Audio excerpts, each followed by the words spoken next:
Seja bem-vindo ao primeiro programa da TV Cocaria em 2020. E no programa de hoje você vai ver: temperaturas elevadas aumentam o número de relatos sobre o aparecimento de cobras nas propriedades rurais. Saiba como se prevenir. Segurança no campo. Em nosso estúdio, o soldado Casteleira dá orientações para reduzir os riscos de furtos em sítios e fazendas. Rota das Cachoeiras. No programa de hoje, conheça a beleza exuberante de algumas das cachoeiras de Faxinal. E no Cocari Responde, o produtor vai ficar sabendo como se prevenir das temíveis brocas do café, ou popular besouro, cuja larva se alimenta das sementes do cafeeiro. Fique ainda por dentro da agenda dos próximos dias. Nessa época de verão, o número de relatos sobre o aparecimento de cobras nas propriedades rurais aumentam. Por isso, a nossa equipe buscou informações sobre o assunto. Saiba agora quais os cuidados a serem tomados e o que fazer em caso de um acidente.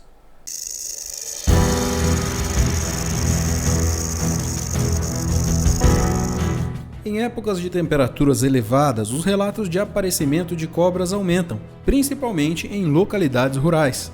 Isso porque o calor faz com que as cobras voltem para suas rotinas normais depois de terem passado algumas semanas ou meses em uma espécie de hibernação. É por isso que a primavera e verão são climas propícios para que esses animais saiam em busca de comida e parceiros para a reprodução. Seu Osmar de Oliveira, trabalhador rural há vários anos, conta que é comum encontrar cobras na região em que trabalha. Essa cobra, o mestre fala assim, essa é a toral falsa. Lá encontra bastante. Talvez entra dentro das casas da gente, onde eles moram lá, entra dentro.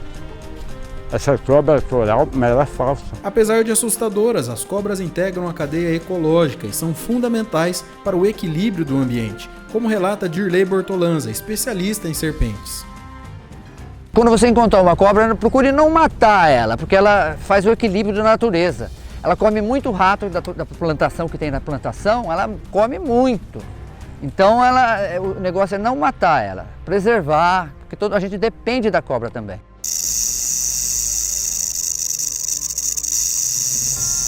Por acaso você vê uma cobra e não tiver um galho assim por perto, e você estiver perto da sua casa, pega uma vassoura. É até melhor a vassoura. A vassoura você vai prender a cobra com ela, você vai erguer a cobra, você não vai deixar ela fugir. Então a vassoura para mim é a melhor coisa de caçar cobra, é a vassoura. Essa aqui é a melhor arma para pegar cobra. A vassoura, porque a vassoura faz tudo que você quer ela faz. Você prende ela, ó. A desinformação torna o medo de cobras ainda maior e, em casos de acidente, dificulta o processo de cura. Confira agora alguns mitos e verdades sobre as cobras. Ao encontrar uma cobra, devo chamar o corpo de bombeiros? Verdade. Primeiro verifique se a presença dela oferece risco e, se sim, a instrução é chamar o Centro de Zoonoses, a Polícia Ambiental ou o Corpo de Bombeiros e evitar capturá-lo por conta própria. Todas as cobras são venenosas? Mito. Não são todas as serpentes que produzem veneno. Caso, por exemplo, das dormideiras e das jiboias, muito frequentes em território nacional. Toda cobra venenosa transmite o veneno? Mito. Entre as cobras venenosas, há a possibilidade do chamado bote seco, a picada na qual ela não inocula toxina. Em caso de picada, posso fazer o torniquete ou perfurar ao redor da ferida? Mito. Na torniquete, o veneno vai agir na região, concentrando a toxina e aumentando a chance de sequelas e amputação.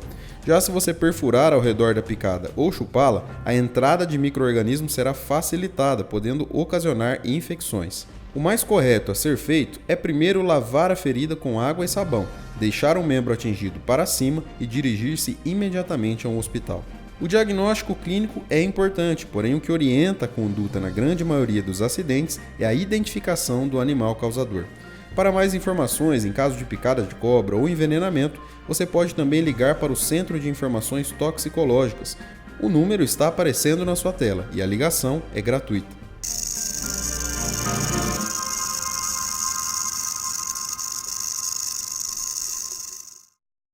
Segurança na área rural. Esse é o tema de hoje e para falar sobre esse assunto nós convidamos o soldado Casteleira da Polícia Militar de Mandaguari. Casteleira, seja bem-vindo. Muito obrigado, Cláudia. É um prazer tê-lo aqui conosco. Prazer é meu. Fala para nós um pouquinho sobre os cuidados que o produtor rural deve ter com a sua propriedade, em especial nesse momento em que as viagens de férias são comuns. Bom, Cláudia, hoje podemos dizer que é muito comum os produtores eles encontrarem uma certa dificuldade com um aumento da movimentação das pessoas na área rural.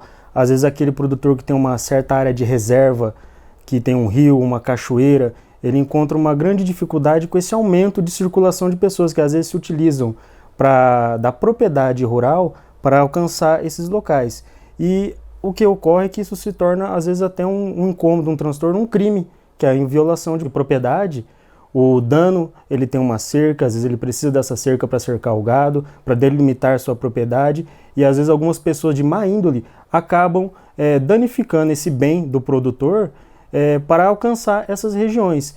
E algumas pessoas se utilizam para observar a propriedade e estarem cometendo delitos, como o furto, o próprio abigeato, que é o furto de animal, ou outros crimes também que ocorrem em área rural. Fora esses riscos que você já mencionou, quais são os principais quesitos que o produtor precisa observar para se proteger da propriedade ser furtada como um todo?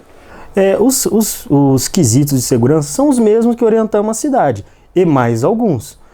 Podemos dizer que é sempre bom ele manter um contato com pessoas de confiança, vizinhos, amigos, que se por acaso ele, por alguma necessidade ou até mesmo uma questão de férias, ele tenha que se ausentar de sua propriedade, ele tenha sempre alguém que esteja indo até a propriedade para estar verificando, até mesmo para mostrar para pessoas que circulam pelo local que há movimento na propriedade, que é uma propriedade cuidada. Nós observamos também a entrada de carreadores que são mais bem cuidadas e que não são bem cuidadas, dá um ar de abandono, a propriedade acaba se tornando um alvo para pessoas de má índole.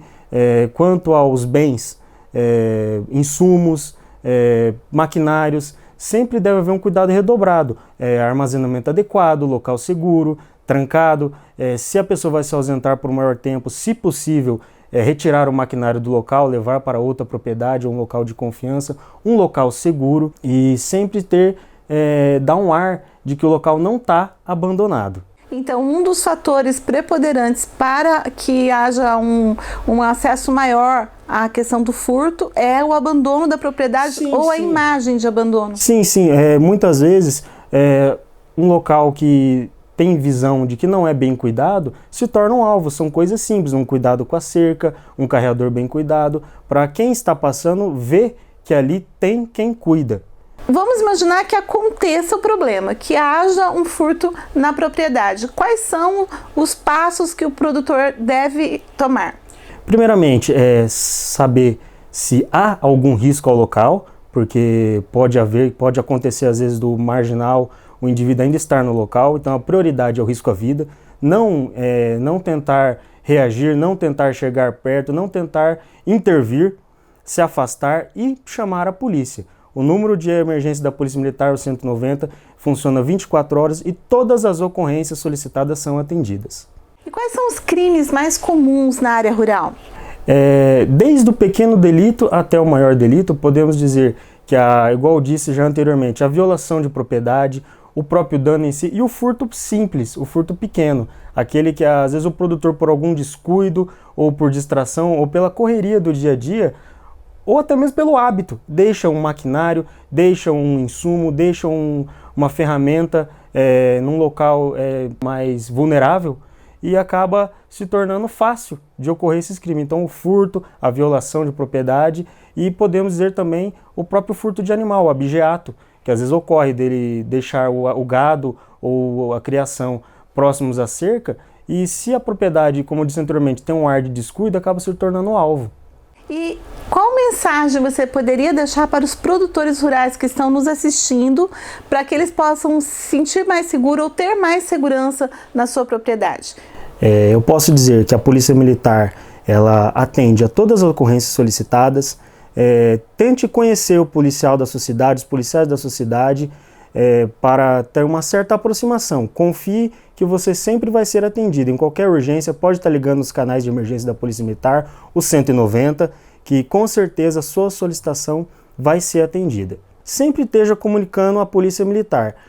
Todos os registros de ocorrência são atendidos e se houve algum fato, nunca deixe de registrar, pois nós precisamos ter conhecimento de qualquer fato criminoso que está acontecendo na sua região.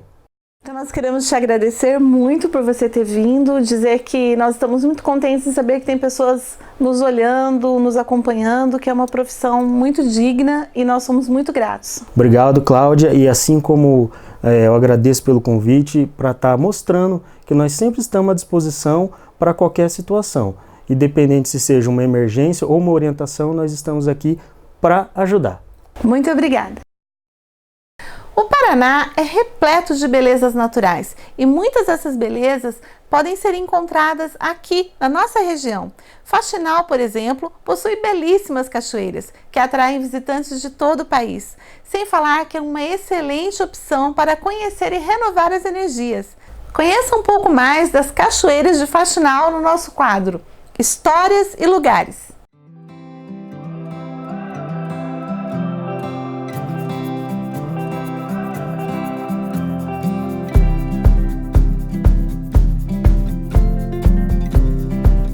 E no quadro Histórias e Lugares, hoje você confere as belezas naturais da cidade de Faxinal, localizada no norte do Paraná. A Cocari está presente na cidade desde o ano 2000 e aqui também instalou sua unidade de beneficiamento de sementes. Quando o assunto é beleza natural, Faxinal é uma verdadeira rota de cachoeiras que atraem turistas do país todo, e não é para menos. As exuberantes paisagens formadas por rios, quedas d'água e mata nativa encantam os olhos e também a alma. Algumas das cachoeiras mais apreciadas ficam dentro de propriedades particulares, como é o caso da Cachoeira Gigante Salto São Pedro, que fica na propriedade do empresário Milton Munhoz Filho, proprietário do Hotel Fazenda Luar de Agosto. Milton comenta que os visitantes vêm de diversas partes da região, do país e até mesmo do exterior. Hoje o nosso centro de demanda maior é Londrina, depois Maringá em segundo lugar, e hoje nós recebemos pessoas bastante de São Paulo, de outras cidades, Rio de Janeiro, Rio Grande do Sul, Santa Catarina e até do exterior, principalmente brasileiros que migraram para o exterior, né? E trazem conhecidos, esposo, esposa e acabam chegando aqui, passar alguns dias, visitar aqui as belezas naturais de Faxinal. E essa é apenas uma das dezenas de cachoeiras que podem ser encontradas em Faxinal.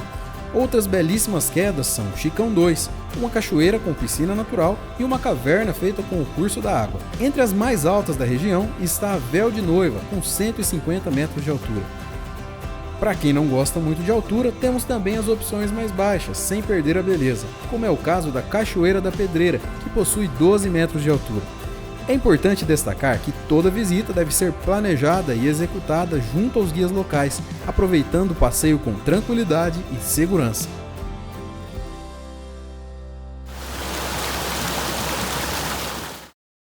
E agora chegou a hora de tirar a dúvida do produtor. Confira no quadro Cocari Responde.